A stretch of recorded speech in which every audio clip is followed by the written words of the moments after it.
It's fine. I think it'll be fine. It'll be okay. It'll be all right.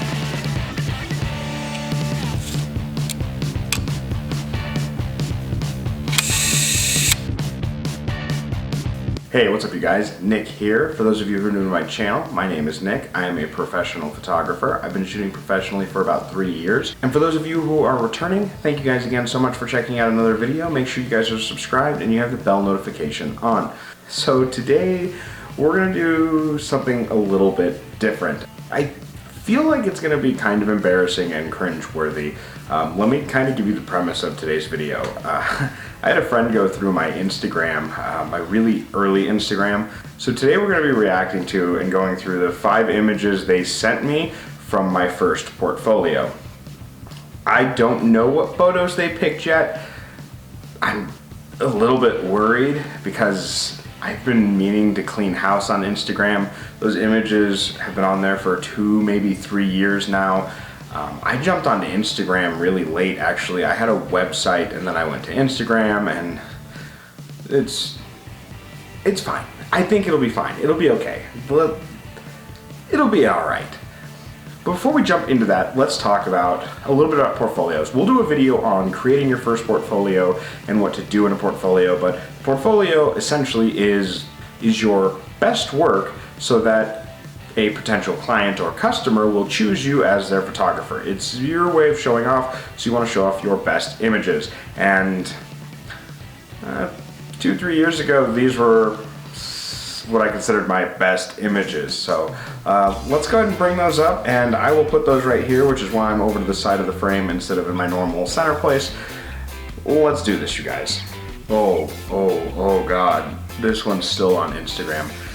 So as you can see, here's a photo of Ariana, and my photos of Ariana have gotten so much better. This photo, it looks like I couldn't decide whether I wanted it to be black and white or not. It also looks like I was very, very underexposed and not in a purposeful way. You can barely see any of her hair on the top side. It almost blends in with the background. Actually, that might be with my phone. But it looks like I desaturated it enough where there's not a lot of color or detail, but it's not quite black and white, and it's kind of got a gross faded color look, which is a real huge contrast to the work I do now, where I really like that tungsten or fluorescent white balance, where it kind of gives it a more bluey feel or a violet feel almost, which we talked about in my critique video, which I will link right there. This one looks like, this was in the days where I really didn't like post-processing and I wasn't too fantastic at it. There's no excuse. This is a bad photo. Really, you can't blame anyone but me for this photo. It was post-processed incorrectly. There's too much, it almost feels like there's too much space above her head. I probably should have cropped it more, whether it was while I was shooting it or in editing. I probably should have cropped it a bit more than I had. You can see the reflection in her eyes though, so at least it was in focus, right? That's something to consider. It's a bad photo. It's a bad photo. Let's move to the next one. Oh man.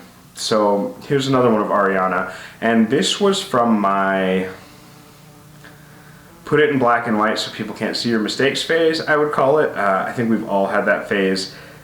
We might not have all had that phase. I've had that phase. As I said before, I've been shooting for 16 years or so, but I was shooting landscapes. As you can see from my photos up here, is I was shooting landscapes. I was shooting the mountains and skies and long exposure and night photography, and portrait was kind of came out of nowhere. A black and white landscape can really change the feel, and in portrait photography it can as well.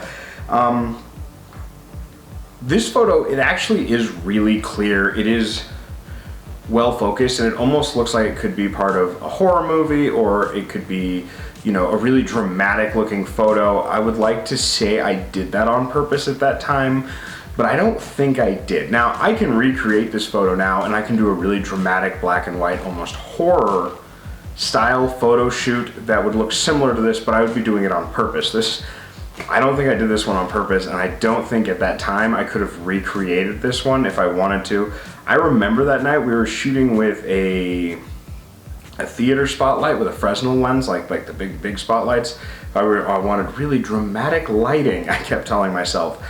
And I got it. I definitely got the really dramatic lighting. Again, whether or not I did this on purpose, I couldn't tell you, but this one, if I were to have a photo similar to this in my portfolio, I'd have a good caption explaining some background on the shoot, what we were going for on the shoot. I don't think I have any background. I'll have to go onto my Instagram and look at my caption because it might be something really pompous. But just remember, black and white will not fix mistakes in a photo. Again, with this one as well, I must have had an issue cropping photos at that time. There's so much space above her head. That amount of space above her head is almost a full body shot. Now, there are some rules when you're doing, when you're cropping your shots. So if you're doing headshots, it's real in close, and as you go further down the body, you add space above. So her face is in the middle of the photo, but it really isn't cropped well to look aesthetically pleasing. Ari did a great job in this shoot though. I remember parts of that night, and it was a really fun night. I actually think this is the night we got the skeleton and the trampoline out, and that is from Ari's modeling stories video, which I will link right there. So let's embarrass myself a little bit more. Oh, bad angles. So I discuss a lot about making sure you're shooting making sure your lens is at the same level as the model's eyes, and as you can see in this photo of Holly, yeah, you can tell that I am standing up and that I am photographing in a downward angle, and it really doesn't look good. You can shoot in a downward angle and you can change up your angles to add different effects to the photo or to give it different feelings and get those different angles and create your own view on it. This one was not done well. That's why I use that rule so often, where if the model sits down, I'm gonna sit down as a photographer. If the model's laying down, I'm gonna lay down. If they're standing up, I'm standing up. If they're taller than me, I will stand on an apple box because I am not very tall, and Ariana in heels is like 6 feet, so I need an apple box to stand on because I'm only like 5'7". But that's to avoid photos like this. There's a lot of white in her eyes, and you can see the reflection in her eyes. The gap on top of her head actually doesn't look too bad in this one. If I was gonna shoot this one again, I probably would have kneeled down a little bit and shot at eye level with her, and then I would have thrown a flash on my right side to get rid of that back shadow that she has to get a more proper photo. I might have even actually thrown a backlight, a hair light in the background to kind of light up her hair and add a little bit more detail and contrast against that white wall behind her. I'm gonna have to go to Instagram and delete some of these.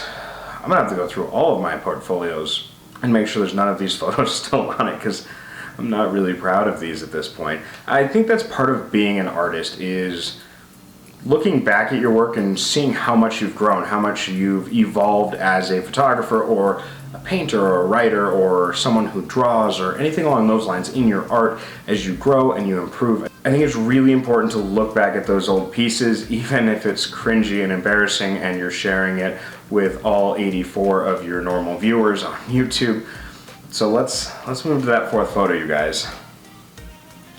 Oh, this one actually, composition-wise, I really love this photo. I absolutely adore this photo of Matt and Val. They're some of my favorite models to work with.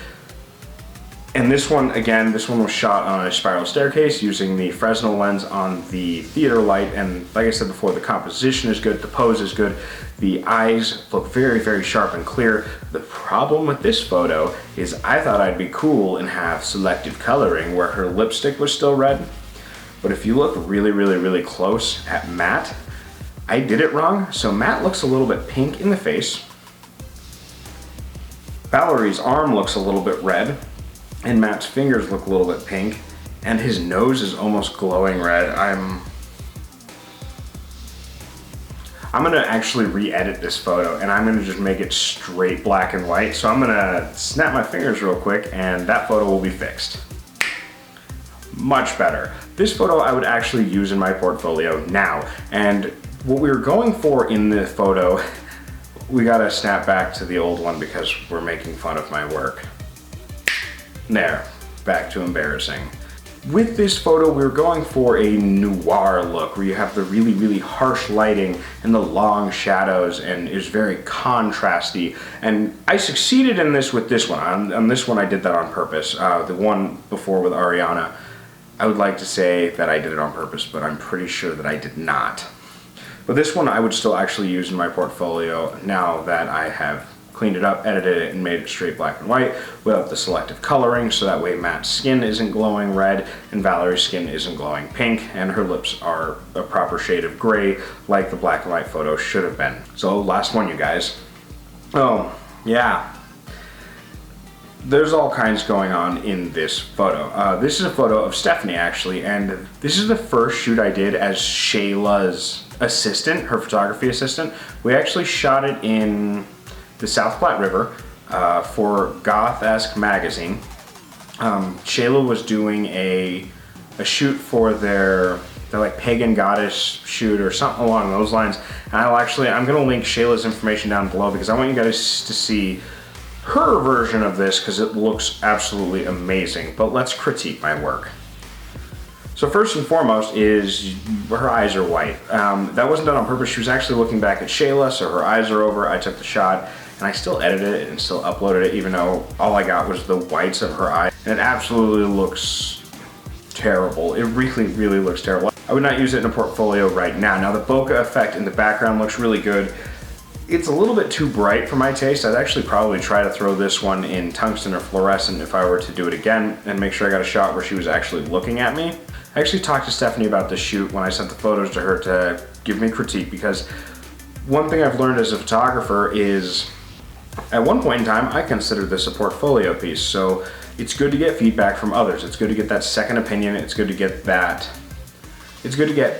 as many eyes on it as you can and get critiques so you can learn and grow in your art, no matter what that art is. Now, Stephanie told me I needed to move around more when I was shooting. So I was on the bank of the river and I was kind of moving up and down the bank, but I wasn't really moving a lot. So I didn't get a lot of the cool angles that Shayla did.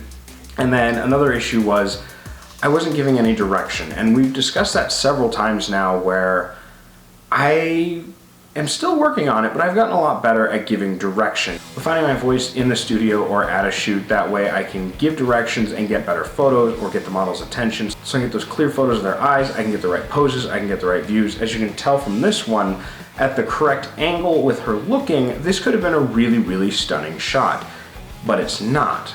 The reason for that is I hadn't communicated, I hadn't given Stephanie the information she needed in order to pose for that great shot. So, as you can see, looking back on these horribly, horribly embarrassing photos from my early portfolio, it's important to continue to grow. And it's also important to continue to update your portfolio so that when clients or potential customers approach you, whether it's for a commission or a photo shoot, they see your newest and best work. I am actually going to link my Instagram, which is Pink Hat Photography, in the description down below. You guys can go and look at my full extent of work and follow me if you'd like, but I'm going to leave all these photos up. I know I said I was going to delete them, but I want you guys to see the growth. I want you guys to see where a few years of practice can get you, and to constantly be working on yourself and constantly be honing your craft to become a better artist, because I think it's extremely important. And I know as artists we get bogged down in our work and we get bogged down trying to always be perfect, and the piece that we were so proud of even just a few years ago could look like an absolute disaster to us now, and that's a sign of growth. And the most important part of making art and being creative is growing and getting better. So let's not get bogged down in the details. Let's not be perfectionists, you guys. Let's go out, let's take some photos, let's paint that picture, let's do that drawing, let's write that short story or that novel. I want to thank you guys again so much for joining me tonight. Please like, comment, and subscribe. Hit the bell notification so you know right when I upload. I upload once a week. Sometimes you get 2. I've been slacking on the vlogs because my computer keeps crashing. I have a backlog of like 3 of them that aren't even relevant anymore because, well, we've made it to those videos. As for the collaboration video, I am editing that one currently. I've gotten most everyone's photos in so far. I'll have a couple pieces to add, but I do have the first part of that video edited and the end of the video edited. It's the middle part that I'm working on. I'm still shooting. So hopefully that video will be up next week. If not, we are going to do a review on one of my lenses or one of my other pieces of equipment. You guys seem to really respond well to the reviews, especially because we're doing budget equipment and budget camera reviews. This seems to really resonate with people, especially people who are just getting into photography. So I want to thank you guys again so much. You guys have a wonderful night, and I will catch you on the flip side. Bye.